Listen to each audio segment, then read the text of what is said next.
things over the years that made me kind of nervous, but nothing that like horrified me or anything really like that. So they're pretty safe if you know what you're doing. Like as long as you're taking the right precautions, they're Can you pretty do a safe. bear? Huh? Can you do a bear? You can do anything, anything, Ooh. and I'll go through that tonight. Let me text them and see if they're jumping on. I want to pull up the PowerPoint.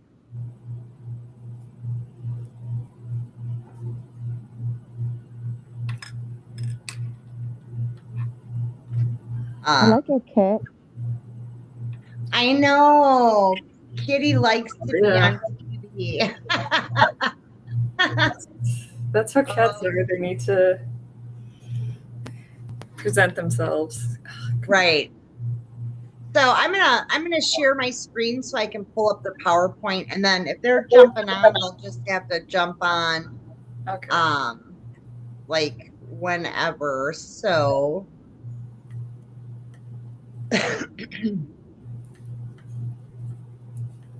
um yeah, so I'm just gonna get started just because, I like to get started somewhat on time and then they can jump on whenever. But so origins. I wanted to kind of explain the origins. Origins of doll culture are very Japanese, mainly Shinto and Buddhist origins. And the reason the Shinto and Buddhists are so connected to the culture of dolls is they believe in animism, which is spirited infusion. So kind of like what I was just talking about. When you love something, when you have an object that you love and you use it all the time, you handle it all the time, you infuse energy into it, and they believe in animism, which means you bring it to life. That energy brings that item to life. So in Japan, among the Shinto and Buddhists, generational heirloom dolls is a very big cultural thing. They even have doll funerals. Um, they have a doll festival. It's actually coming up on May 3rd, where dolls are honored. Um, they do believe, like again, at 100 years old, they are inspirited. So a doll that you were, if you were, well, a doll or an object. I have books, very old books that are over 100 years old. So those are considered artifacts, just like dolls. So those are going to be inspirited because they've lived and existed for a long time and have absorbed so much energy. So the yokai of Japan, that culture does celebrate dolls in a different way. They believe dolls are attached to specific deities or demons. Um, so they have very special like rites for deical and demonic dolls. Um, and amongst all cultures, there is the belief that quote unquote haunted dolls help people. They help the living. They're not like something to be afraid of or, worried about. Um, so birthing, how dolls are enlivened. They're basically enlivened one of two ways. We talked about animism. So animism is, how long has it been around and how much has it been loved? The more it's been handled, the more it's been loved, the more alive it becomes, the more that energy takes on almost like a mimic spirit. It's not a living soul, but it's like a mimic of what a living soul would be. And then there's what I talked about earlier, the insold or ensouled dolls. I don't mess around too much with soul dolls because that is spirit attachment. The doll can become a spirit box, a magical tool, and a divinatory tool, even as an enlivened one. But as a soul doll, it's more of a portal, which can be risky. So, and this can happen intentionally or unintentionally. There are people who intentionally attach spirits to items to use it for magical purposes or deviant purposes. And it can happen unintentionally. And unintentionally is like, I'll use myself as an example. I have a spirit room where I do root works and poppet casts. There is a lot of energy in there, and there's a lot of stuff happening all the time. If I were to keep these dolls in there, I could unintentionally attach a spirit to them. And I wouldn't want to do that. So I don't keep them in there, but that's just an example on how to birth um, a relic or a haunted relic of any sort. Um, so validation and identification. So it's always important when you have an object that you believe is enlivened that you want to use for whatever purpose to protect your home, protect your children, your property, or to help you divinate. You want to validate the I quote unquote aliveness and kind of test that energy. So there's a couple ways to do that, but I like the four penny method. So I like coin flips when it comes to dolls because those are also objects. So I always try to use like with like. So coin flips work wonderful for this. I use four pennies. If you get four heads, it's great. Four tails, that's bad news energy. You don't want to use that item. So what do you do if it's a bad energy item? Say that item was in a serial killer's house, or it was in a home where there was a lot of abuse or neglect, or it was just mistreated for centuries. If it's a bad news energy doll or artifact, what I suggest is the first thing you do is once you validate that, put a circle of blessed salt around it. Blessed salt, you guys, isn't that hard. You can bless it yourself with petitioning. Or if you don't know how to do that or you're not comfortable doing that, go to the grocery store and buy kosher salt. Kosher foods, kosher salt is all blessed by a rabbi. So anything kosher has been pre-blessed. Get yourself some kosher salt. And also you can use obsidian grids. Obsidian is a crystal. It's great for containing energy that you don't want leaking into your environment. So you can place obsidian around the item or doll as well. Until you can really address it fully and properly. That kind of keeps things in place until you can deal with it. And I'll get more into that in a minute. But other important things when you're working with dolls or artifacts, objects, you want to identify your doll. What years was it made and produced? What's the name of it? Who is its manufacturer? What are the materials used? What's its history, both public and private? Private history is going to be hard to come by. You might get lucky and go to an estate sale and be able to talk to the owner about it. But it's going to probably be more public information. Other things for caring for your doll, cleaning it, make it look nice, buy it some new clothes and accessories. Give it a place of honor, put it up somewhere nice. Move it around, talk to it. I always say treat it like you would a pet. Like if you had a cat or a dog, you're going to treat that animal with respect. You're going to give it attention. Same thing with any haunted artifact or doll. The other thing is, if you are using that doll or that artifact for magical purposes, for casting, for divination, for protection work, you always want to set boundaries and rules. So and part of that is just making sure the energy is all on the same page, because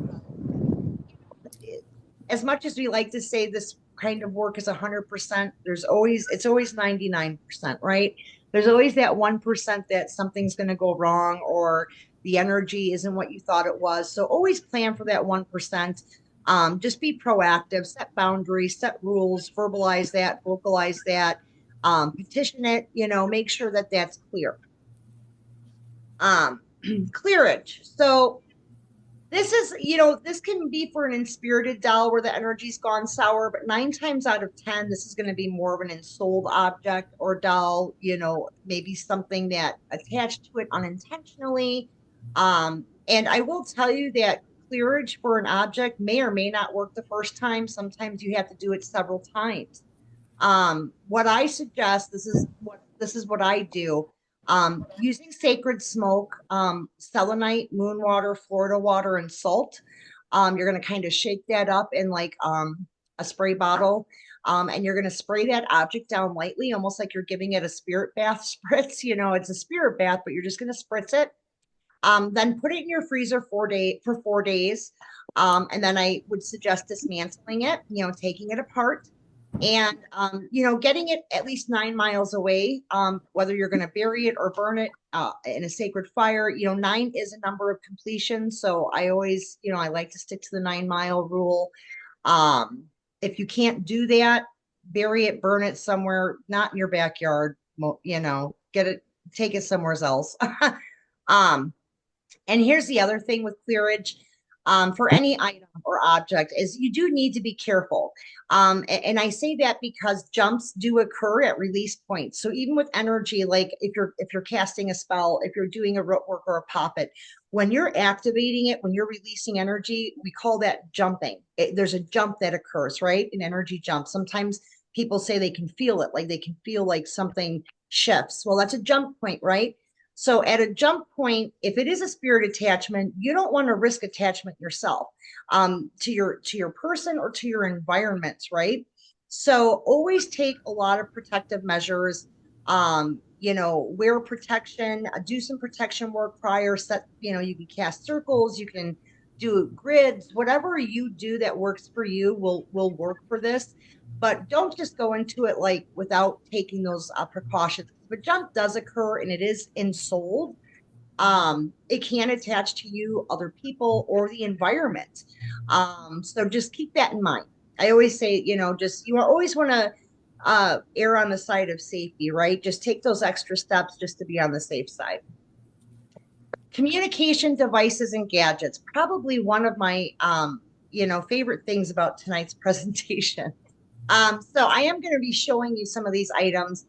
So communication devices and gadgets are great. And I'm going to tell you why they're so great. Um, when you're working with objects, especially, spirit at first kind of takes a minute to learn the frequencies attached to each word in these word banks, but once it picks it up, you can have very fluid information exchanges. They're not the best spellers. So for some words, if it has multiple meanings by the sound of it, I always say research what does that word sound like? Could they have meant something else? So keep that in mind. Um, they're not the best spellers.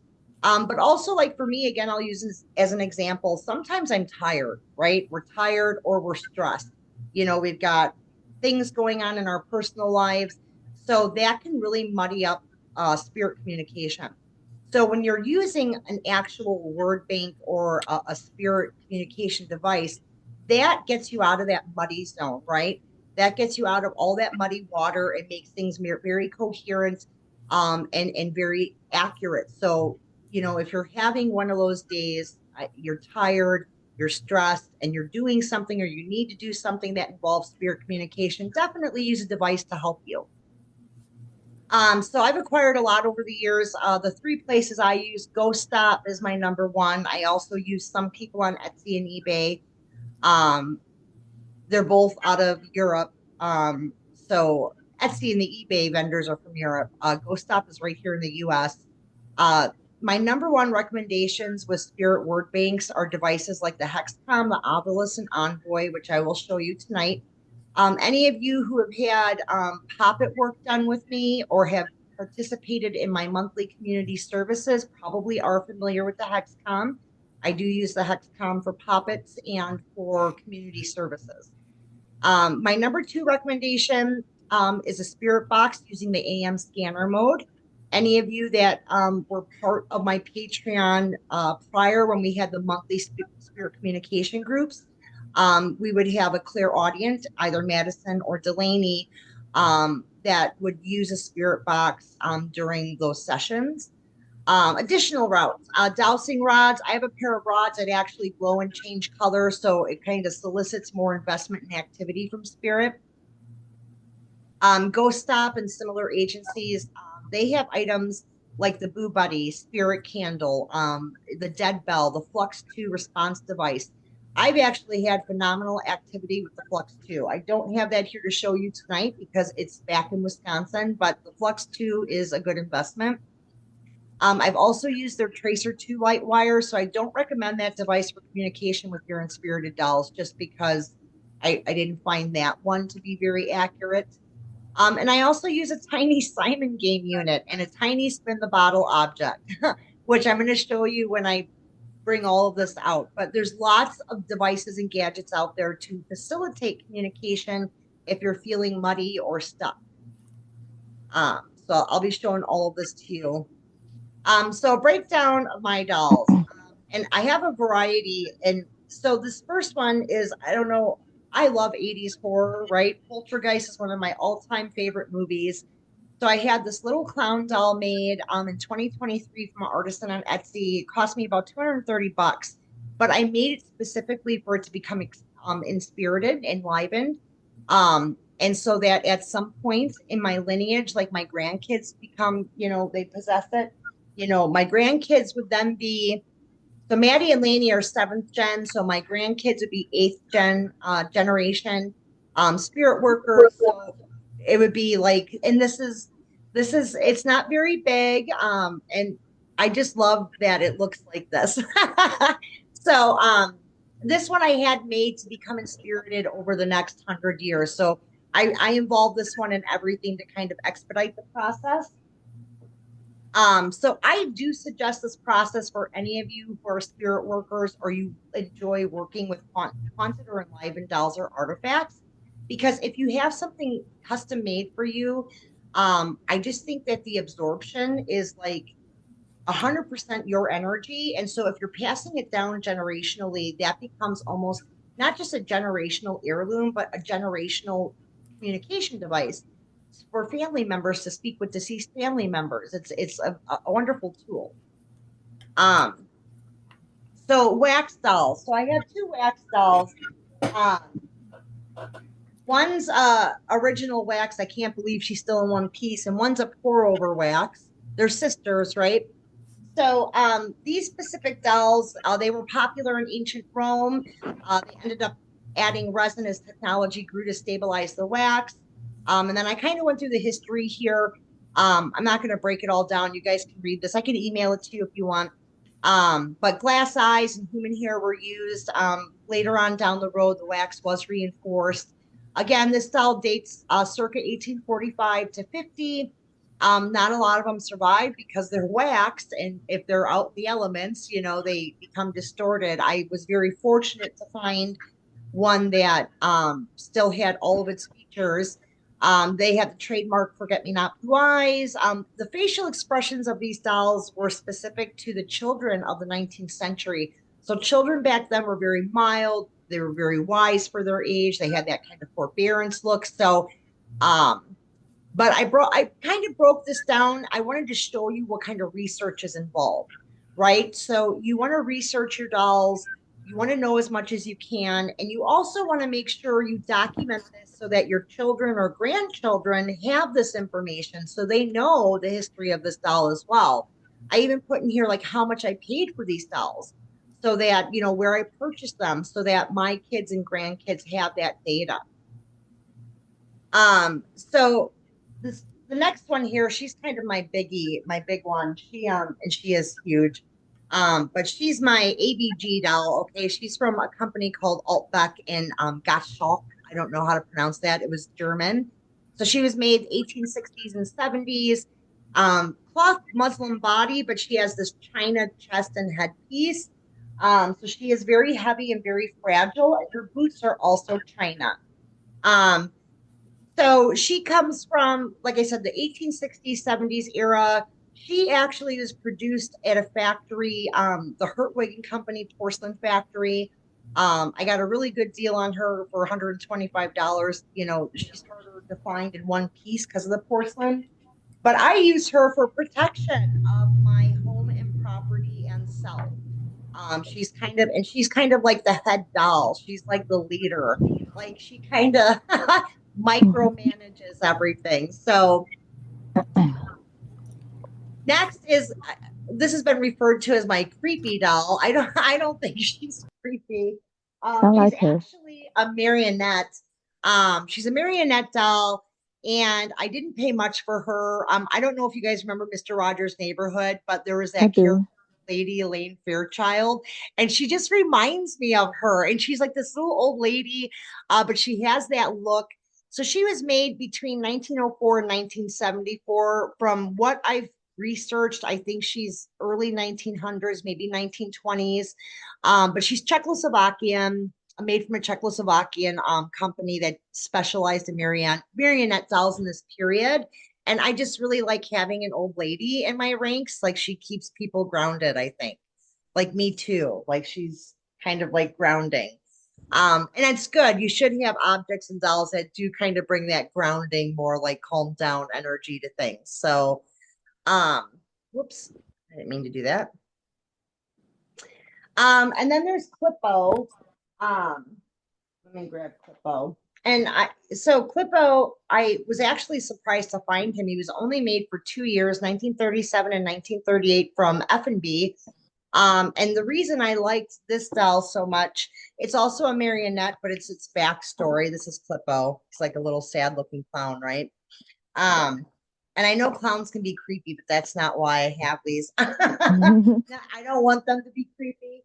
But so he was like, his whole backstory is he was a mute clown and everybody like at school teased him, and he was depressed and sad because he couldn't tell jokes, he couldn't like do the clown thing because he was a mute, right? He couldn't speak.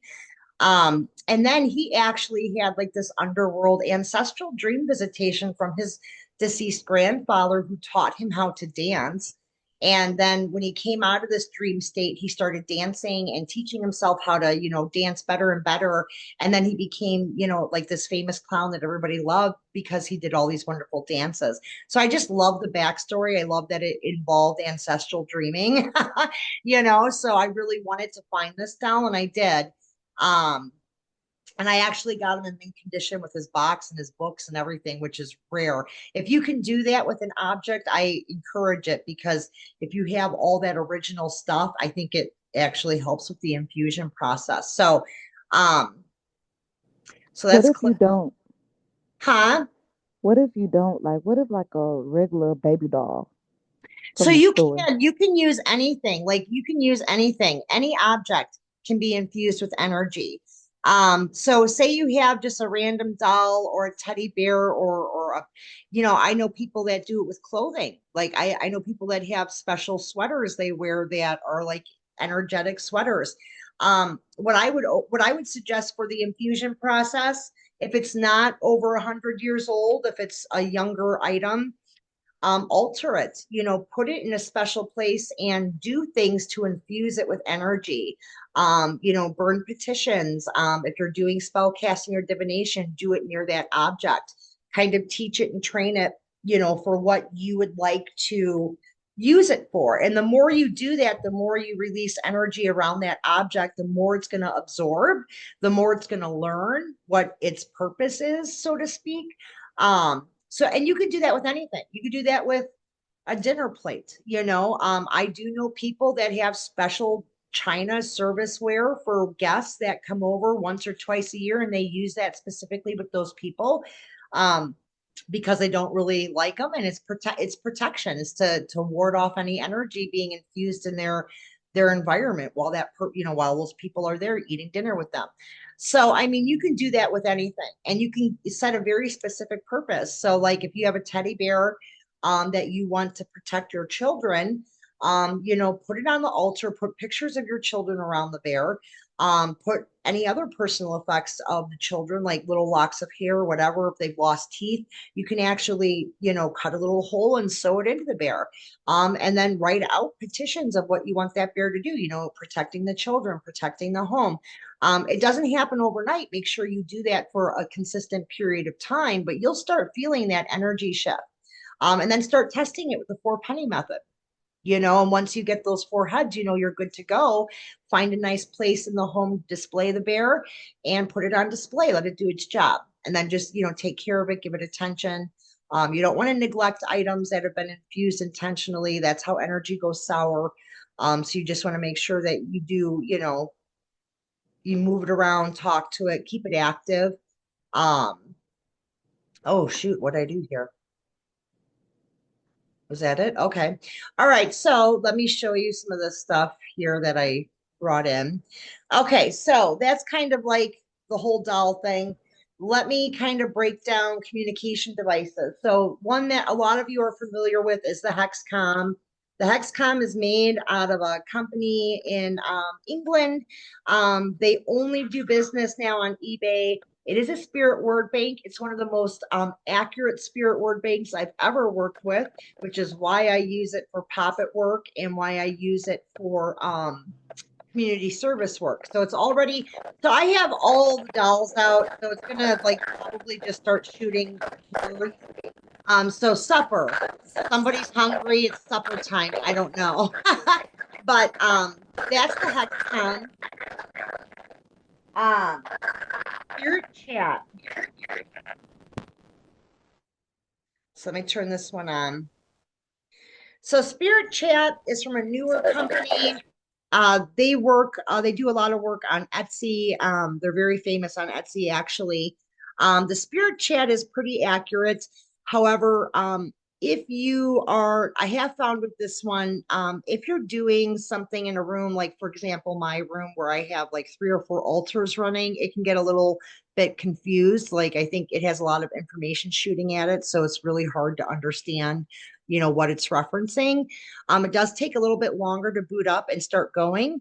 But once it starts going, it's pretty fast. The only thing I don't like about Spirit Chat is I have also noticed with this one, so I had it running the other day in my bedroom. Um, and, there's been some stuff that's happened in this building over the years, and there is some pretty dark messages coming across that can be a little bit unsettling. But I guess, it's just par for the course when you're doing this kind of stuff. But I do find the spirit chat does pick up on lower frequencies faster than like the hexcom. So for example, they threw it just came up on the spirit chat. So I don't know if somebody threw something, but there's that. I'm going to leave all these on too, just to see what happens. But okay, next device. So this is the obelisk from Ghost Stop. I love the obelisk, and I'm going to tell you why. It's expensive. It's like a $600 investment, but let me tell you why I invested in it. And if you're using haunted dolls and haunted artifacts, why I think it's worthwhile. This device is a spirit bank. It's an EMF detector. It's going on and on here. It actually can draw messages. So, like, if you have a spirit that's artsy, you can use the art and it will actually show like this kind of like cheap pixel granulated art, but it can be used for art. It has a true false option. It has so many options on here. There's so many ways you can communicate with spirit with this device. If they can't use words, they can use objects, they can use true false EMF flags, they can use so many things. So I'm going to use the ABC option on here is the actual word bank. This is where it will actually generate words. So I'm going to set it just generated the word truth. So if that is for anybody. Oh, so a lot of words. So this is either going really fast now because I have so many going. All right. Next I wanted to show you where's my on button for this one? This is the Envoy from Ghost Stop. And I love this one too because it has multiple ways for communication and for testing environments if you're doing spirit communication. So it's an EMF detector, it's a vibration detector, so you can use it for vibrational responses if they can't put in a word. There is actually, I know you probably can't see us, but there's an alphabet. It's like a virtual Ouija board. It actually can choose letters and flag letters. When I first got this, we used only the letter mode, and you would be surprised the messages we got out of letter mode. It was actually spelling out words. We wrote all the letters down and we were able to find sentences. So there is that option here. You can change, hang on. There's rabbit and turtle, which is nice if you want to slow it down. Hang on. The other one is temperature. So with this particular device, it does, so a lot of times in communication environments, there are temperature fluctuations. This will let you know there's a light down here that lets you know when there's been a temperature shift that's been more than 2 degrees, like that happens very rapidly. So all of that information is stored in here too. So I do like it for that specific perfect purpose. There's a lot of options for communication. Let me turn. Oh, I almost forgot to show you. So some of the other things, you have the letters here. Um, Come on. There, it also gives you a breakdown of the temperature, any temperature changes. Tap. So tap is vibration. This device can actually, if you have it in the middle of the table, it can be tapped by spirit and it will tell you when it's formed. Um, right now it says low because I'm holding it, so it's not gonna allow tap. There's a yes, no option for communication. Um, Boy, these they're just going off. I'll have to read them off to you after I'm done showing you guys everything. But yeah, so I like this one for all of those options. Um, some fun ones, the spirit bell. I call these the fun ones because I don't use these very often. These are they're called trigger items. So I'm turning it on. Depending on how high you turn it is going to tell you how sensitive it is. You can set this in the middle of a table. It's going to create an EMF field. Now it's going off now because I'm holding it. Nothing, it's just because it's sensing somebody's touching it. But if I had it in the middle of the table and nobody was touching it and it starts dinging like it is right now, well, something's touching it. So this is a trigger object. It's an interesting, unique trigger object. Um, that's also Ghost Stop. This is Ghost Stop. It is a trigger candle. Down here, you have your gauge on how sensitive you want it. If you wanted to make it really hard, like if you have a really advanced spirit and you want to make sure that they're saying the right, answering the right questions. This is like a yes or no trigger object. So I can turn it on a hard setting, ask questions, put it in the middle of a table. Yes, no, true, false questions do best here because it's going to flick on and off, right? So I'm going to ask it, and it just said yes, right? So it's going to basically answer me. So if I so I got a yes. If I ask a question like, "Do I have a stomach ache right now?" You know what I mean? Like, you know what I mean? Like those types of things. So yes or no only. It's a trigger object. I do enjoy this.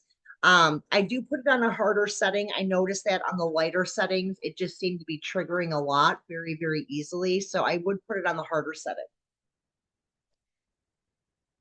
Fields. Okay, so sometimes I do use this for poppet work and for the community service altar. Let me turn it on. So this is a communication device that can attract maybe some spirit that doesn't really like communicating. It's another item that you can get yes and no, true, false from. It also can tell you energy in a field. So right now it's going crazy. And I think it's because number one, I have about 10 devices going and I have the 6 dolls sitting here. It usually doesn't do this. So usually you'll see like the 1 or 2 bars, like if it's checking the environment and if something is interacting in the environment, it's changing like the electrical fields, it's changing like the energy of the environment. There's frequency and vibration shifts. It's going to start doing what it's doing right now. Now, mind you, I'm holding it and there's a lot of stuff going on, which is why it's doing it right now.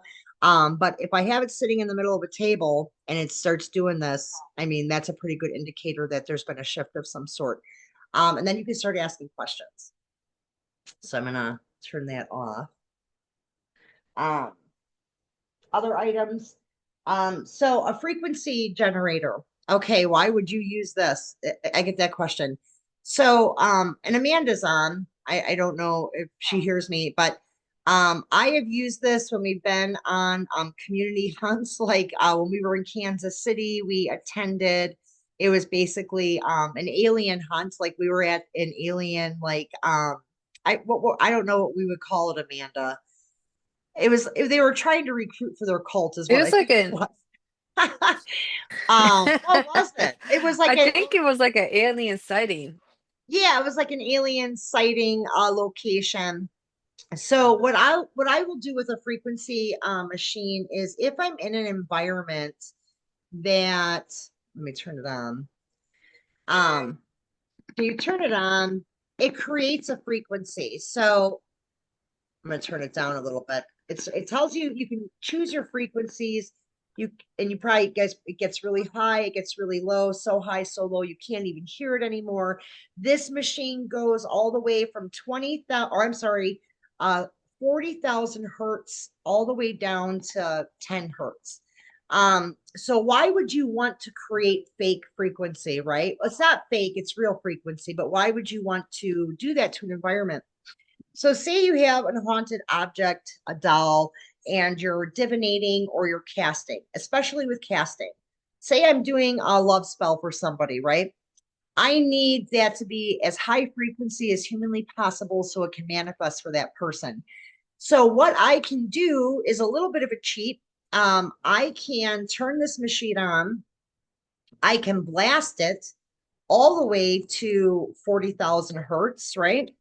And I can get that highest frequency humanly possible that I'm also generating myself with the device in that environment to help the manifestation process. It's kind of similar to radionics. Um, the other thing with divination and spirit communication is there are frequency attachments to spirit and deity. So anything 20,000 hertz and above, they call the angelic frequency. So that's where you're trying to communicate with deity who are like um, what examples can I use? Like Saint Michael. Say you're trying to petition Saint Michael or Saint Joe, one of the archangels. Maybe you're trying to communicate with Durga or Kali Ma. Maybe if you practice Santeria, you're trying to communicate, um, you know, um, with her. So I mean, when you're trying to communicate with those types of deities, you probably want to be in a 20,000 plus hertz range. And if you create that frequency in the environment, it's going to help that process. So your object or your doll is going to be able to kind of be that portal for communication, and you're going to be creating the fields necessary to facilitate it.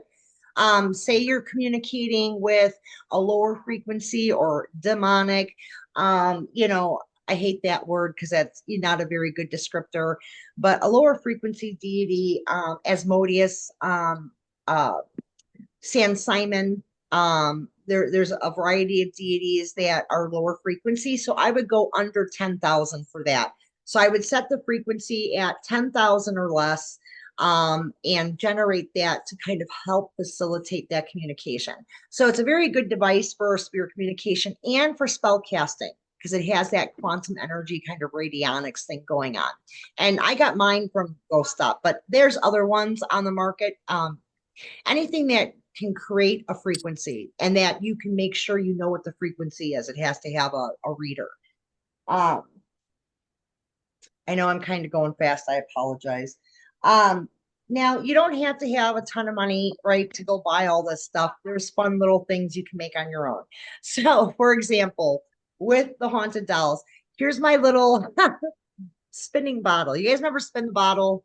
I mean, I know that's aging me a little bit, but Spin the Bottle was a fun game back in the day. You know, you and all I your never friends, like played. middle school. Yeah, you get together, somebody's parents are out of town, you're having a slumber party, you order pizza, and you play Spin the Bottle and make out with somebody, right? So this is just my little Spin the Bottle adaptation. Oh shit. Adaptation. I broke it. That I made for the dolls. Just to kind of like amuse them, interest them, and maybe see if they would, fidget with it for me. I've never seen it happen in front of me. I'm pretty sure, I'm 98% sure it has been fidgeted with while I wasn't looking. But it's just a gadget to kind of get them invested in interacting. Sometimes you have to create things that attract them so that they'll interact, right? The other thing, which is, I actually seen this on a movie, and I thought, well, I want to test this out and see if it actually works. Who's watched the Paranormal Activity movies? Those are some of my favorite movies. I don't know why. The older ones are, the ones like I think number five or whatever. They're cheesy as they get down the series, but in one of the movies, they actually used a Simon. You guys remember these little Simons? Well, they were big Simons when we were kids. It was a fun game, right? So in the movie, they used the Simon to communicate with spirit, and so I have used this with the girls, specifically with my China dolls, my wax dolls. And I have had some weird things happen with this assignment. I'm not even joking. I'm dead serious. So I actually did a little video clip and I actually added that to the promo. Like I wasn't even touching it, I wasn't doing anything, and that thing started triggering. So I have tried to use it as a yes and no device, asking yes or no questions. Because really what else can you do with something like this? It's fun, it gets them activated. But outside of yes or no, true or false, you're not gonna be able to use this for much. But it's something, it's like a little game. If you have a Simon sitting in the closet, you can try playing that with, your haunted dolls or objects. Um, what else? I'm going really fast. I apologize. Is there any questions? I'm sorry. I'm so sorry. Questions. Questions on anything that I've thrown at you in the last 40 minutes without taking a breath. I apologize. Well, it was a lot to take in, but it's very interesting. I've never seen any of those things before. And Right. to know that you can make your own and so you don't have to right away go out and just buy a bunch of little things. I mean, that's intriguing. Yeah. Yeah, Mm. there was a company, I don't know what happened to them. They actually sold the frequency boards where you could like assign a word to a frequency. I don't know what happened. It was very affordable too, but they went out of business. So that's, you can, if you're crafty, if you're like good with, electronics, you could probably make something. You don't have to go out and spend a ton of money, or you just convert something you have in your home, a toy, a gadget that lights up that you can use for yes no. So funny. I'm gonna turn these off because they're going crazy, but I'm gonna share with you just kind of what's coming through. So here's the other thing too, like when I have all this stuff going and I have all of the dolls sitting here, like I don't know if they have conversations with each other or what, but um so I can tell you like right now the words begin, process, and none have come up on the obelisk. Now, I'll tell you, if I go home, here's the nice thing with the obelisk too, because it's only going to show 3 words at a time. But if you go home, you want to see all the words you missed while you were, communicating. You can go to the log, and the log will show you all the words. So I can tell you, like, the words that have generated while we've been talking were camera, measure, idle, farmers, Europe, hail, solstice. That's my dog, solstice. Um, music and 2 names, Stephen and Tina.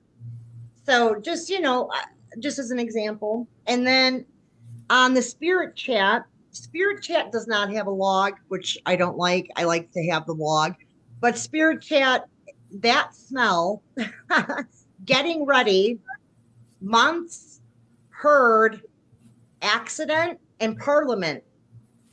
So that's interesting. I don't know if anybody's political here, but it doesn't have a log, but it does make small statements, which is nice. So it's not just one word. You can actually get 3 to 4 to 5 word statements. And then the hexcom is always going to be a singular word. This is, I mean, I love all these devices, but this is my hands down favorite because it is the most accurate device. I mean, they're all accurate, but this by far has been scary accurate, if that makes sense. And so the words like right now, muddy, no, east, banshee, cloister, hotel, shadows, and process. So it means something for somebody. Again, the hexcom doesn't have a log, which kind of sucks. But just pay attention to it. Like what I'll do if I'm in a long session is I'll just take pictures of it. So that way I can go back later and look at the pictures and see whatever words I missed while I was, working with the dolls or working with the client. Maybe the hotel was for me. So when I come up north in a couple of weeks, I'm going to stay at a hotel instead of staying at my mom's house. Maybe, right? Yeah, yeah, seriously. Um, Other things like I do like the trigger candle. I don't use it nearly enough. I should use it more, but I do like having this as an object just because I think the more you like your objects, the more they work for you too. There's some objects I've had over the years, like that light tracer. I didn't really like it. And so, it's going to be hard to get something to work for you if you're like, you're shitty. You know what I mean? Like anything in life. Right. Um, but yeah, that was kind of like what I wanted my spiel tonight, talking about haunted dolls, artifacts, how to communicate. So I mean, anybody who wants this, I can email it to you. I can email the PowerPoints to you. I definitely do follow. Like if you have questions, you can email them to me.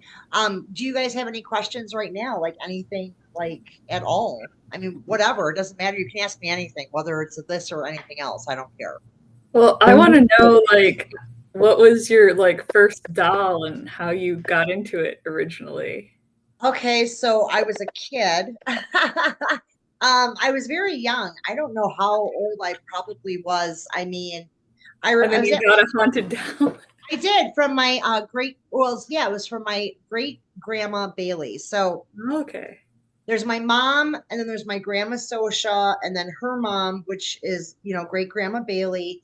When I was a little kid, great grandma Bailey had like a cabin in the woods in northern Wisconsin. She didn't even have plumbing. She had like an outhouse. There wasn't even electricity in there at one point because I remember it being really dark.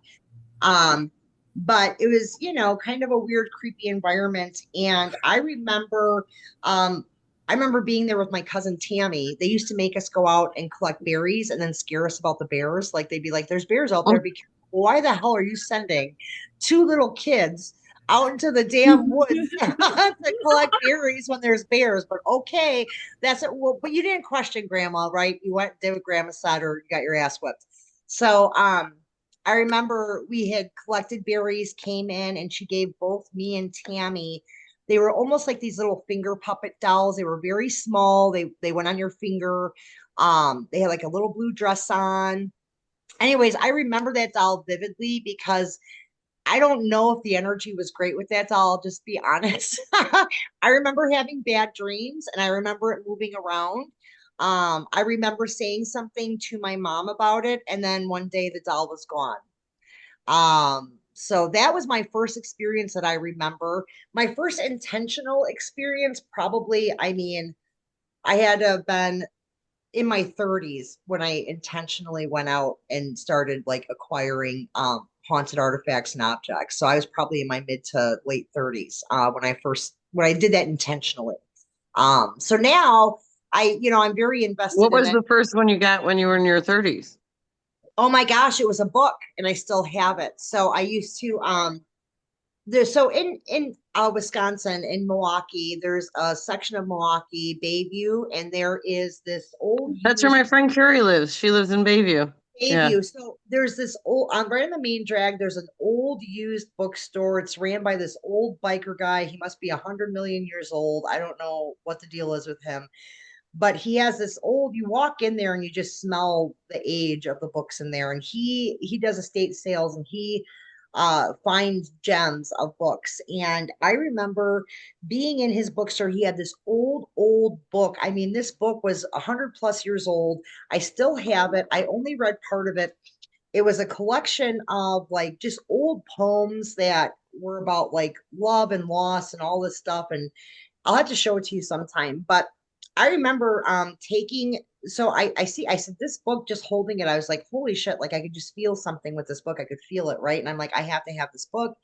I wheeled and dealed with him. I acquired the book, brought it home, and I having it in the car, having it in the house when I got it home, I could feel like that. I just could feel the energy like pouring out of it. And so I remember like putzing around with it, playing around with, doing different at that time I wasn't doing like full works for other people. It was just really for my, my own like inner circle. I wasn't like out there. I was kind of like a closeted spirit worker, if there's such a thing. I was a closet spirit worker. But I remember using it in stuff I was doing for friends and family, and like divinating with it, and it creeping me out but also exciting me at the same time.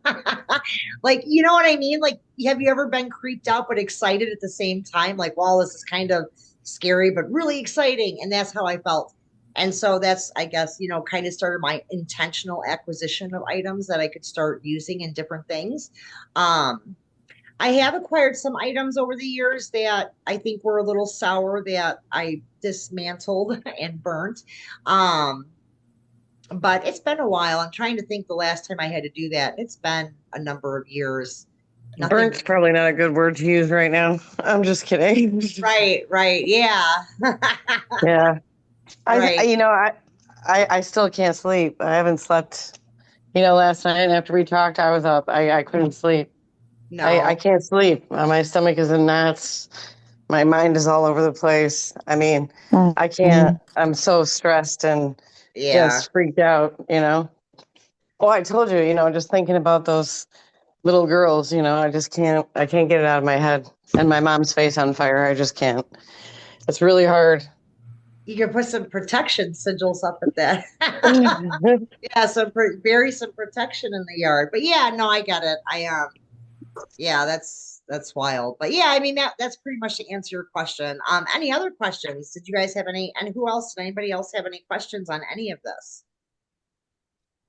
do you have ones that help you relax? Um, I've never actually used an object or artifact for relaxation or like to. Well, I guess my granny, my Czechoslovakian granny, she's very grounding. She has kind of a calming effect. I've used her in cut and clear works, and I've used her for healing works, which is repair and restoration work. I've used her in divinations where I'm looking at addictions, people that have addictions, like where they're at, where they're going, and what they need. So she kind of has like a more of a relaxing, mellow energy.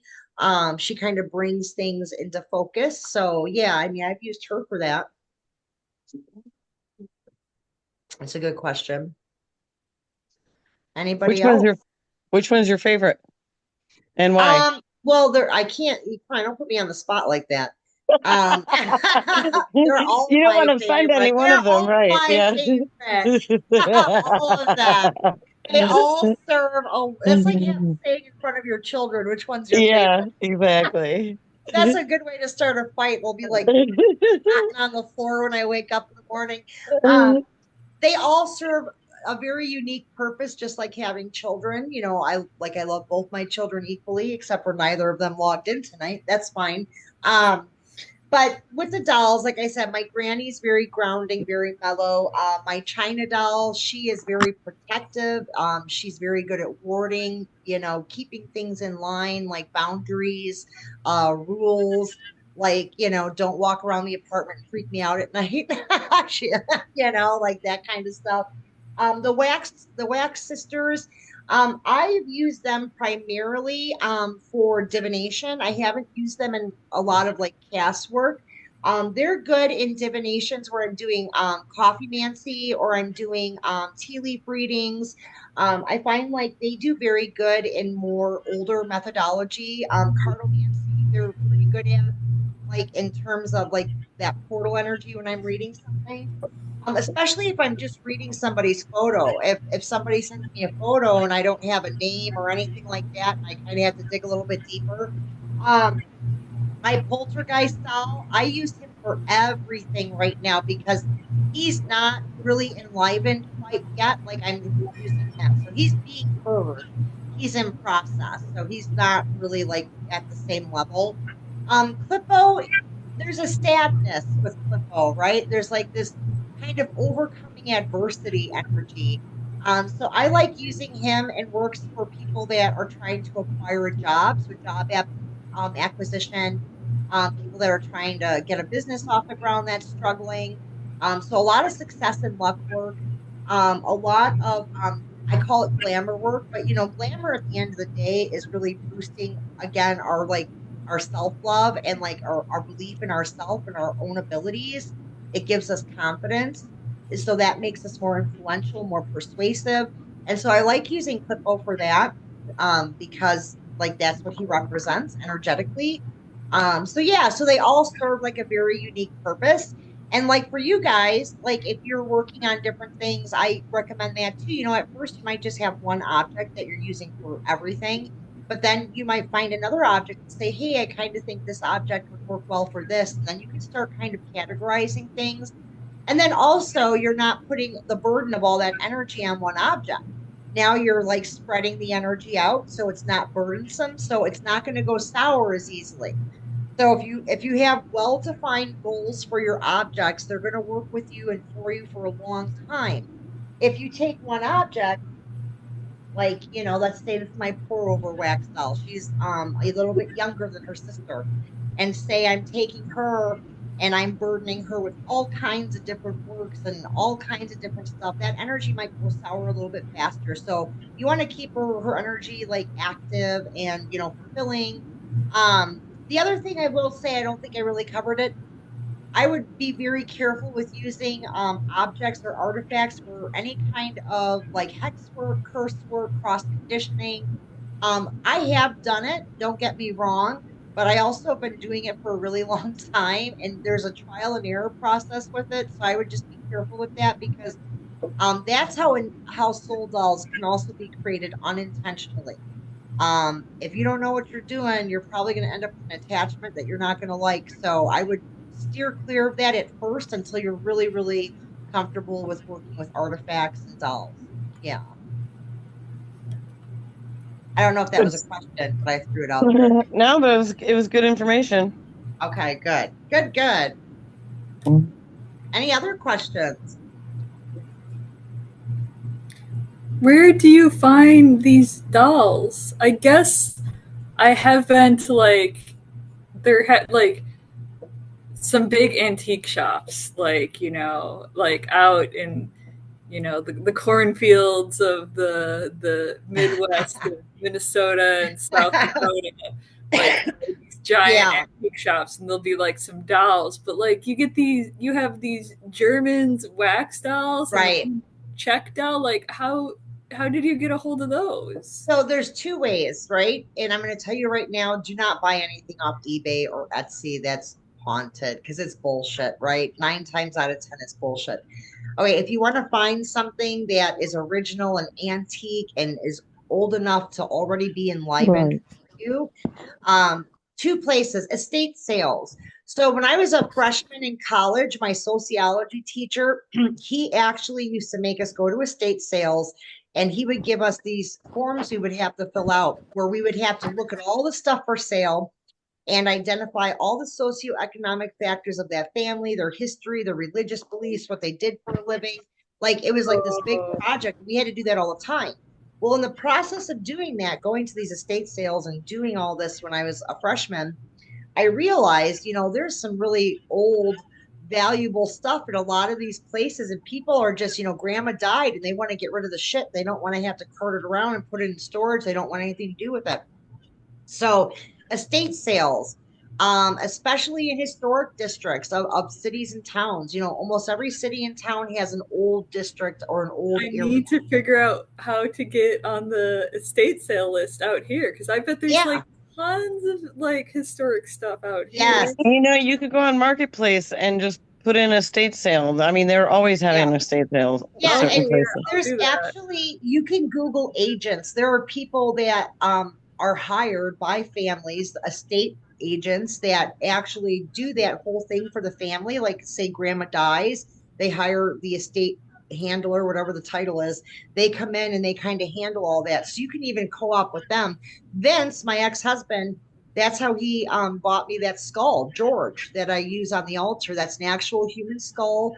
He he was connected with an estate manager and a family hired him when their relatives died and the estate manager went in there. They itemize everything, they try to establish some sense of worth, and then they have a sale or they post the things online, and that's how he acquired that for me. But you can find treasure at estate sales for very reasonable prices. A lot of times the families will negotiate with you, but you're finding things that are authentic, that are already enlivened. When you're especially when you're looking at artifacts and dolls, I mean that's the best place estate sales. Number one. Number two is like you said, antiquing. Um, antiquing has become kind of, I think, born again recently. But there are some wonderful antique shops scattered all over. All of us have driven past an antique shop.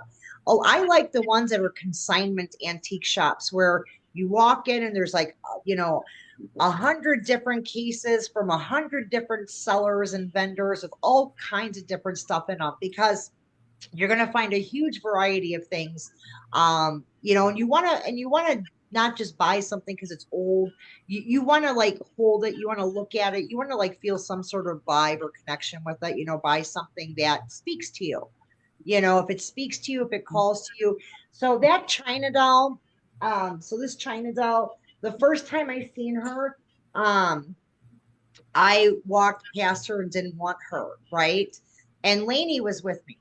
The second time I was in the room that she was in, she fell out of the chair into me when I was standing on the side of the table and nobody touched her. And I'm like, oh, she wants to come home with me. So I'm just saying, like, I think things also will speak to you, like if there's a connection. So yeah, antique malls, antique shops, consignment shops. Um, yeah, I mean, those are the two best places to kind of acquire things and then do your research. So, like with these dolls, I did a lot of research, some of them after the fact. Like I loved them, brought them home, did research. If you're looking for a specific doll, like you've already done research and say you're looking for a wax doll, and you have the information, you know what you're looking for, just start looking on the internet. The internet is going to help you find whoever has that wherever they have it so you can acquire it. Just be careful with eBay and Etsy and stuff like that because I mean, I shouldn't have to say that, but a lot of people get scammed all the time. They think they're buying something old or, antique or enlivened or ensouled. Oh, first of all, nobody's selling an ensouled anything on the internet because I mean, I just don't think that that would be facilitated. Like that object would probably burn a house down or something. So I don't think it happens like that. But um, I What mean, about TikTok? I've never done TikTok shops. I don't know. Do they sell stuff like Tik that on TikTok? TikTok Live do. Some lady on Really? yeah, but I wouldn't recommend it. Yeah, I've never done TikTok. I mean, I just started TikToking in January, so I'm like a newbie to TikTok, but I haven't really seen any of the lives or the sales. I would be leery of TikTok and Facebook. Um, I'm not on Facebook anymore, but when I was on Facebook, I had like a marketplace, like a shop, and I got like a lot of scammy people in there. I just, I didn't really do a whole lot with Facebook marketplace or the Facebook shop. It was the Facebook shop connected to Grave Intentions. But marketplace, you can find some treasure on there. I found some treasure on marketplace before. Just be careful, make sure you're not sending cash out. Make sure it's like cash in hand, meeting them, seeing the item before you pay for it, so that you're not getting, swindled. Um, and that's across the board, whether it's Facebook, Instagram, I mean, I feel like we're in a culture where there's a lot of people taking advantage of people, and you just got to be extra diligent right now. I will not buy an object I'm going to use as an artifact or haunted, enlivened doll unless I can physically see it and handle it and interact with it before I make the transaction. I just won't do it. So it's just, good practice. Because what if I see it and I like it, I see videos and photos, but then when I touch it, I feel off and I don't like it. You know what I mean? Like something's wrong. So you never know. So touching something is important. I think touching the object is important. So because you're going to feel if it works for you or not. But yeah, that would be my advice on that. Any other questions, ladies? Anybody? Okay, by the way, anybody who wants me to email the video, the PowerPoint, any of this to them, shoot me an email or a text. I will send it to you. Um, and again, if questions come up, maybe you're dealing with something, an artifact or a doll, and you have questions, definitely email me, or convo me on Etsy. I'm happy to answer questions, but I think it's I mean, I think it's fun, especially, if you want to do generational work. So lineage generational work, you want to have objects, you guys. So, your kids, your grandkids, your great grandkids, that's something my great grandma Bailey, she was doing that long before I was even thought of. So, if you have that family, that bloodline, you want to keep that lineage magic going, that lineage ability. Like, this is a good way to do it. Having objects and artifacts that stay in the family that are used for magical purposes that will keep that energy alive and keep it vibrant and keep that lineage kind of tied together. So that helps. And especially with all of us have, nothing's ever perfectly wonderful. Like, every family has its skeletons and some of them have whole fucking cemeteries. It's fine. But, having objects and having artifacts is a good way to minimize the negativity of those cemeteries or skeletons too, you guys. They kind of carry a warding effect. So another thing to consider if you have crazy family history. But you saying that just like makes me think of that skull that was found at the estate sale. Like, what's the story behind that? Was like somebody a doctor or what? So, so this guy, this estate manager that reached out to Vince, because Vince, I guess, did other business with him. The guy so the family hired him. The guy that died, he wasn't like a mortician or anything, but he did do something. I'm trying to remember what his title was. Something with skeletons, and I can't remember what it was. He did something with skeletons and bones. I don't know if he was like a dealer or if he like worked with, I don't know. I don't know. He had a special title. So when this guy died, he had a ton of human skeletons, bones, skulls, and I don't know if you realize it, but they are crazy expensive. And not Oh legal. no, I expect them to be. I expect them to be. I don't expect like, oh Yeah. yeah, I need a spine. Let me Oh just my like gosh. go down and get one quick. Crazy expensive. They're not legal to own everywhere, so you got to check your laws to make sure you're not going to get in trouble. Vince was able to afford that one because it was his buddy. His buddy gave him a deal, and this skull that I have, I call him George because every time I divinate with him, the word George comes up. I'm like, so his name was George. I wish I could find out more about him, but I have no way to because that guy didn't have records on what belonged to who when he died.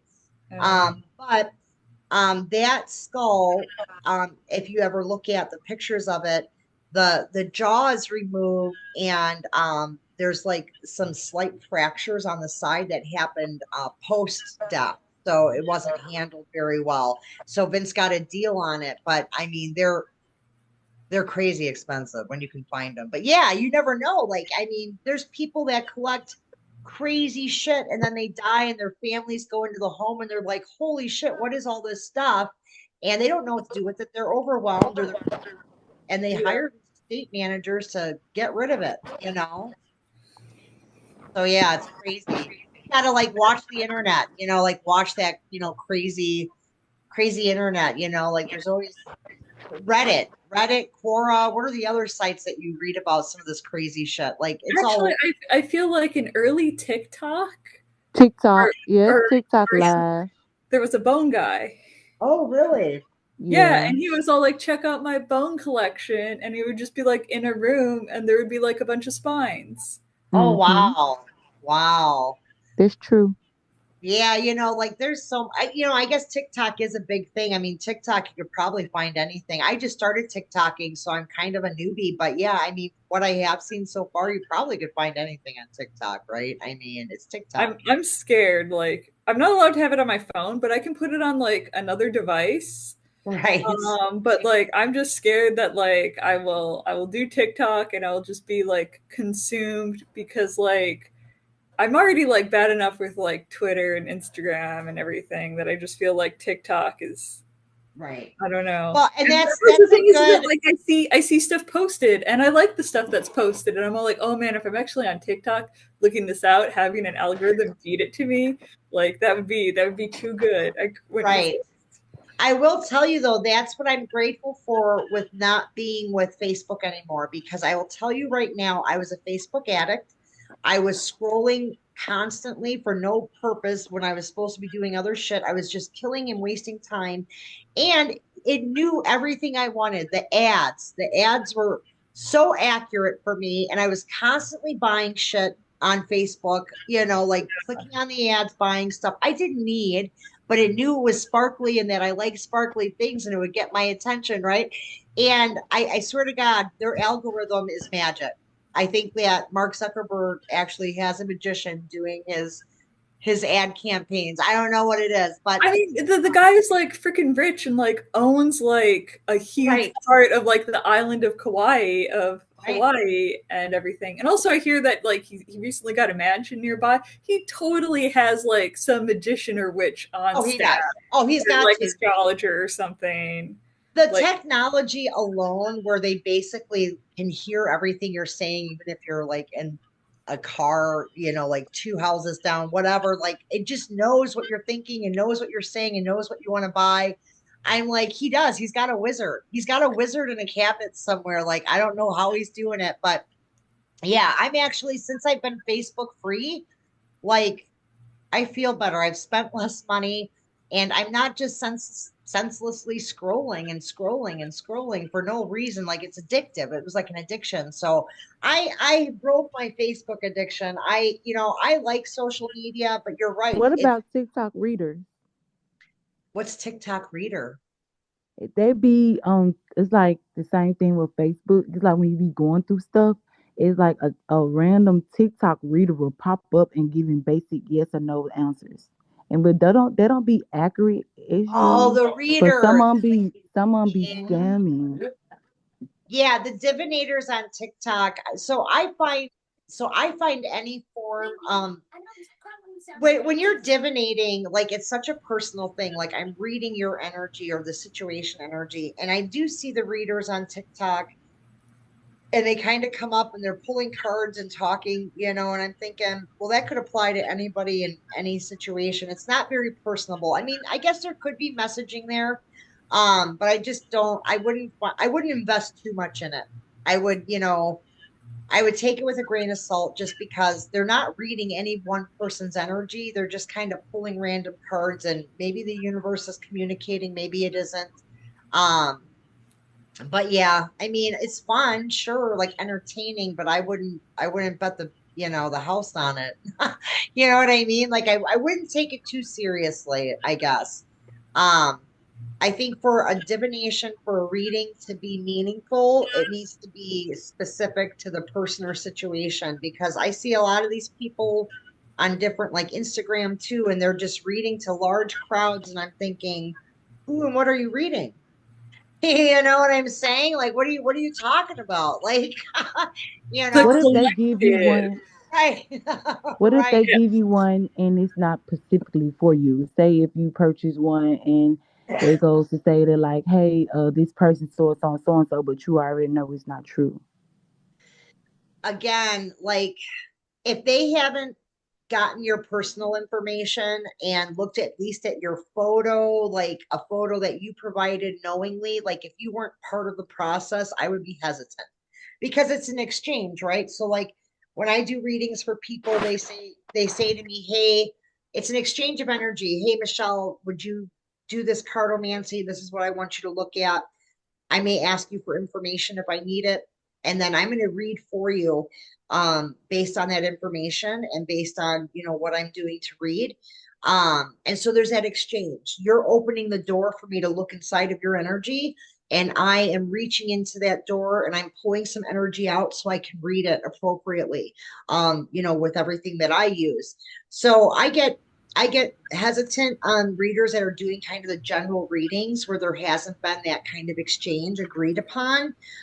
Just because it could go either way. It could be total malarkey, or there could be some truth in there. The universe could be trying to come through, but it might be muddled up. So I would always take it with a grain of salt. So like Jasmine, if Yeah. you said to them, like if you communicated with them and said, "Hey, this is my situation. Would you look at this for me?" That would be opening a door so it gives the reading It more was it was validity. just like a basic yes or no answer about like, will somebody text me back? Oh, if it's just a yes, no, true, false, like one off, that's a 50-50 split, honestly. I wouldn't invest too much in it. I wouldn't lose sleep over it because it probably, I mean, yeah, it's a 50-50 split. Is it accurate? Maybe, or maybe not. I would not trust it. Yes, ma'am. Yeah, I would just be careful. Cause you're the only person who I go to besides like my readings and stuff. So I was like, was just bored. I was Right. trying to. I don't know, just bored. Hey, I've done that too. Listen, I've been on sites and I've read what people are writing, and I don't tell them I'm a reader either. I'm like, hey, I'm gonna pay the $10, Right, 20, whatever. Why don't you read me? And once in a great while, somebody will be like, oh, well, and they'll say something accurate. I'll be like, oh, okay, well, I thought you were a con job, but you're decent. Hey, let's talk. But 9 times out of 10, they just throw this crazy shit at me. And I'm like, okay, I don't want to hurt their feelings and be like, you're nuts. But, I do that right. too, Jasmine. I be want to tell them that they lying. That's not true. Like Right, one of them told me that he wasn't, but I was like, he was and he will. But we right, already had this talk like right, two weeks ago prior, so I already knew what was right and was not. So I right. didn't believe it. Yeah. And so yeah, I do the same thing, Jasmine. I go online sometimes and I'm just interested in what other people do. Like I want to see what they're doing. And I also am always interested, can somebody read me? Like can somebody else actually read me? Because not very many people have been able to.